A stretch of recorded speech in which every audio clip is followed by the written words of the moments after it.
જય શ્રી હરિ મિત્રો, આપ જોઈ રહ્યા છો યુટ્યુબ આપણી ચેનલ ભક્તિ સાગરમાં આપ સૌનું સ્વાગત છે। મિત્રો, આજે આ વિડીયોમાં આપણે જાણવાના છીએ જ્યેષ્ઠ માસના વદ પક્ષની એકાદશી યોગીની એકાદશી ક્યારે છે। તારીખ 10 જુલાઈ 2026 કે 11 જુલાઈ 2026। આ એકાદશીના મુહૂર્ત વિશે જાણીશું, પારણા વિશે પણ જાણીશું અને મહિમા વિશે પણ જાણીશું। જો આપને આ વિડીયો પસંદ આવે તો લાઈક કરજો, શેર કરજો। આપ આ ચેનલ પહેલી વખત જોઈ રહ્યા છો તો સબસ્ક્રાઈબ કરી લેજો, જેથી આવનારા નવા વિડીયોની માહિતી આપ સુધી તરત પહોંચી શકે। મંગલમ ભગવાન વિષ્ણુ મંગલમ ગરુડધ્વજા મંગલમ પુંડરીકાક્ષો મંગલાતનયો હરિ। બોલો ભગવાન લક્ષ્મીનારાયણ દેવની જય। મિત્રો, સનાતન ધર્મમાં એકાદશીનું ઘણું મહાત્મ્ય છે। આ એકાદશી ભગવાન શ્રી નારાયણને સમર્પિત છે, જે મહિનામાં 2 વખત આવે છે, શુક્લ પક્ષની એકાદશી અને કૃષ્ણ પક્ષની એકાદશી। આમ વર્ષની કુલ 24 એકાદશી થાય છે। જ્યારે પુરુષોત્તમ માસ 3 વર્ષે આવે છે ત્યારે 2 એકાદશી કુલ 26 એકાદશી થાય છે। આ 26 એકાદશીમાં યોગીની એકાદશીનું મહત્ત્વ અલગ છે। ધાર્મિક ગ્રંથ અનુસાર અત્યંત પુણ્યદાયી વ્રત આ એકાદશીનું છે, જે ભક્તોના જીવનના તમામ કષ્ટો પાપોને દૂર કરવામાં સહાયતા કરે છે। જ્યેષ્ઠ માસમાં હનુમાનજીની ખાસ પૂજા ઉપાસના થાય છે, ભગવાન નારાયણની પણ પૂજા થાય છે। ત્યારે આ એકાદશીના વ્રતનું મહત્ત્વ વધી જાય છે। શ્રદ્ધાળુ ભક્તિભાવથી આ વ્રત કરે છે, ભગવાન નારાયણની પૂજા અર્ચના કરે છે। હવે જાણી લઈએ કે આ એકાદશી ક્યારે છે। આપણા હિન્દુ પંચાંગ અનુસાર એકાદશીની તિથિ પ્રારંભ થાય છે 10 જુલાઈ 2026 શુક્રવારે સવારે લગભગ 8:10 આસપાસ, જે તિથિ પૂર્ણ થાય છે 11 જુલાઈ 2026 શનિવારે વહેલી સવારે લગભગ 5:23 આસપાસ। આમ જોઈએ તો એકાદશીનું વ્રત ઉદયાતિથિ અનુસાર થાય છે, પરંતુ 2 દિવસ સુધી એકાદશી આવે છે અને સૂર્યોદય તિથિ આવતી જ નથી। માટે 10 જુલાઈ 2026 કે જે સવારે સૂર્યોદય પછી એકાદશીની તિથિ પ્રારંભ થાય છે, જેને સ્માર્ટ એકાદશી કહેવાય છે। આ એકાદશી સાંસારિક લોકો કરી શકે। બીજા દિવસે જે એકાદશી થાય છે તે સૂર્યોદય પહેલાં આવે છે, અને આ તિથિ પ્રમાણે જોઈએ તો આ એકાદશી બારસથી યુક્ત છે, વૈષ્ણવ એકાદશી કહેવાશે। હવે જાણી લઈએ કે આ 2 દિવસ સુધી એકાદશીના પારણા ક્યારે કરવાના છે। જે ભક્તો 10 જુલાઈ 2026 એકાદશીનું વ્રત કરશે તેઓ પારણા બીજા દિવસે એટલે કે 11 જુલાઈ 2026 બપોરના લગભગ 1 વાગ્યાથી લઈને 4:36 આસપાસ પારણા કરી શકશે। અને જે ભક્તો 11 જુલાઈ 2026 કે જે વૈષ્ણવ એકાદશી કહેવાશે, બારસથી યુક્ત શુભ એકાદશી મનાય છે, તે એકાદશીનું વ્રત કરનાર પારણા તારીખ 12 જુલાઈ 2026 વહેલી સવારે 5:32 લઈને સવારે 8:18 આસપાસ કરી શકશે। આમ બંને દિવસે એકાદશીનું વ્રત પડે છે, પરંતુ સ્માર્ટ એકાદશી કરતાં વૈષ્ણવ એકાદશી ઉત્તમ છે। જો કે બંને દિવસમાંથી કોઈ પણ એકાદશીનું વ્રત કરી શકાય છે। સ્થાન પ્રમાણે જે એકાદશીનું વ્રત થતું હોય તે કરવું। આ એકાદશીના દિવસે ભગવાન વિષ્ણુની વિશેષ પૂજા થાય છે।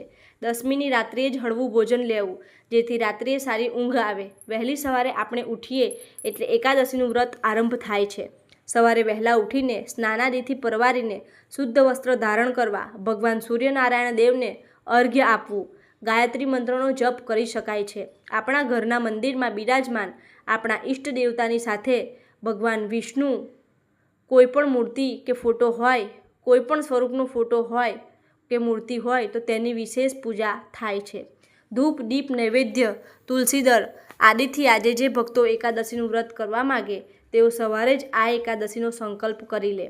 એકાદશીનું વ્રત 3 પ્રકારે થાય છે। એક તો નિરાહાર, જે આપણે ભીમ એકાદશી કરીએ છીએ એ રીતે। બીજી છે ઉપવાસ કરીને, અર્થાત ચા, દૂધ, કોફી, ફળ, ફળાદી લઈ શકીએ છીએ। અને ત્રીજી એકાદશી છે જો આપણું શરીર સાથ ન આપતું હોય અને છતાં એકાદશીનું વ્રત કરવું છે તો એક ટાઈમ સાત્વિક ભોજન કરીને આ વ્રત થાય છે।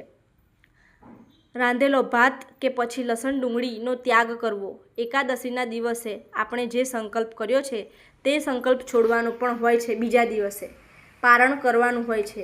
પારણામાં પણ આપણે ભગવાનની પૂજા કરીને દાન પુણ્ય કરવાનું હોય છે. પશુ પક્ષી આદિને જરૂરિયાતમંદને બ્રાહ્મણોને દાન દક્ષિણા આપી શકાય છે. મંદિરે જઈને પૂજા વિધિ સંપન્ન કરી શકાય છે. આજે ભારે ભોજન કે તામસિક ભોજન ન લેવું. જો આપણે એકાદશીનું વ્રત ન કરતા હોય તોય જેમ કે મસૂરની દાળ છે, ઘઉં છે, રીંગણા છે, તેનું સેવન નિષેધ મનાય છે. કારણ કે આ તિથિ તે ઘણી સેન્સેટિવ તિથિ છે, પ્રભાવિત તિથિ છે, આપણા મન ઉપર અસર કરે છે. એટલા માટે આજે શુદ્ધ વિચાર રાખવા, કોઈની નિંદા કુઠલી ન કરવી, ગુસ્સો ન કરવો. આજે વ્રત થાય કે ન થાય, ભગવાનની સેવા પૂજા, મંત્ર જાપ 1000 ગણું ફળ આપે છે. આ ઉપરાંત આજે ગીતાજીનો પાઠ છે, વિષ્ણુ સહસ્ત્ર નામ છે, તે કરી શકાય. તુલસી માતાજીની સામે દીપદાન સવાર સાંજ કરવું અને પીપળાના વૃક્ષનું પૂજન થાય છે, પ્રદક્ષિણા થાય છે, જેથી મનની ચિંતાઓ દૂર થાય, શારીરિક માનસિક સ્વાસ્થ્ય જળવાઈ રહે. કારણ કે એકાદશીનું વ્રત તે આપણા કુંડળીમાં રહેલ ચંદ્રગ્રહને મજબૂત કરે છે. અને જો મન અશાંત રહેતું હોય તો આજે વિષ્ણુ સહસ્ત્ર નામ પાઠ કરવો કે સાંભળવો ઉત્તમ મનાય છે. આજે ભગવાનની પ્રતિમા કે ચિત્રનું આપણે વિધિવત પૂજન કરીએ અને મંત્ર જાપ અવશ્ય કરીએ. આખો દિવસ સંયમ આચાર નિયમનું પાલન કરીએ. એવું કહેવાય છે કે જે બહેનો પરણેલી છે તેઓ પોતાના પતિની આજ્ઞા લઈને એકાદશીનું વ્રત કરે તો ઉત્તમ મનાય છે, શુભ ફળની પ્રાપ્તિ થાય છે. એકાદશીના દિવસે અને દ્વાદશીના દિવસે તુલસીપત્ર તોડવા નિષેધ મનાય છે.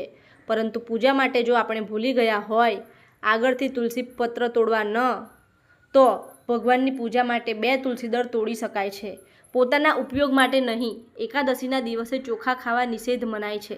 કારણ કે એકાદશીની તિથિના દિવસે ચોખામાં પાપ સમાયેલું છે એવું વિધાન શાસ્ત્રમાં બતાવેલું છે. અને વૈજ્ઞાનિક દ્રષ્ટિએ જોઈએ તો રાંધેલો ભાત ખાઈએ તો આળસ થાય તો ઊંઘ આવે. અને એકાદશીના વ્રતના દિવસે ઊંઘાતું નથી. રાત્રિએ પણ 12 વાગ્યા સુધી જાગરણ થાય તો ઉત્તમ છે. પહેલાંના જમાનામાં આખી રાત જાગરણ થતું હતું. માન્યતા છે કે એકાદશીના નિયમનું પાલન કરવામાં આવે તો પૂર્ણ ફળ લાભ પ્રાપ્ત થાય છે. એકાદશીના પારણામાં શ્રદ્ધાપૂર્વક જરૂરિયાતમંદને દાન કરવું. પદ્મ પુરાણમાં બતાવ્યું છે કે એકાદશીના દિવસે જો દાન પુણ્ય કરવામાં આવે તો મનુષ્યનું કલ્યાણ અવશ્ય થાય છે. એકાદશી કેવળ ઉપવાસ માત્ર નથી, પરંતુ આત્મસંયમ, ભગવાન વિષ્ણુ પ્રતિ સમર્પણ, પુણ્યકર્મોની શીખનું પર્વ છે. માન્યતા છે કે પૂરી શ્રદ્ધા ભક્તિથી જો આ વ્રત કરવામાં આવે તો જીવનમાં સુખ, શાંતિ, સકારાત્મક ઉર્જા બની રહે છે. એકાદશીનું વ્રત એવું છે કે જો બહેનો માસિક ધર્મમાં હોય તો 5 દિવસે પૂજા થાય છે, નહીતર માત્ર વ્રત થાય છે. સંકલ્પ કરેલો હોય 5 દિવસ પછી દાન પુણ્ય કરી શકાય છે. જો ઘરમાં સૂતક હોય તો પણ વ્રત થાય છે, પૂજા થતી નથી. એકાદશીના દિવસે પિતૃતર્પણ અથવા પિતૃ નિમિત્તે દાન પુણ્ય પણ કરી શકાય છે. એકાદશીનું ફળ અર્પણ કરી શકાય છે. ગીતાજીના 18 અધ્યાયમાંથી કોઈ પણ એક અધ્યાય સાંભળીને પિતૃઓને એ અધ્યાયનું ફળ દાન પણ કરી શકાય છે. જેમ અમાવસ્યામાં કરીએ છીએ એમ વદ પક્ષની જે એકાદશી છે તે મહિનાની તે પણ ઉત્તમ ફળ આપનારી છે. મિત્રો, મને આશા છે કે આપને આ વિડીયો જરૂર પસંદ આવ્યો હશે. આજે ભગવાન શ્રી કૃષ્ણને પ્રિય ગાય માતાની સેવા અવશ્ય કરવી. જે આપણે કાર્ય કરીએ છીએ તેમાં ફળની આશા ન રાખીએ, પરંતુ શુભ કાર્ય અવશ્ય કરીએ. જેવું આપણે કર્મ કરીશું એ રીતે ફળ અવશ્ય પ્રાપ્ત થાય છે. એ જ પ્રકૃતિનો નિયમ છે.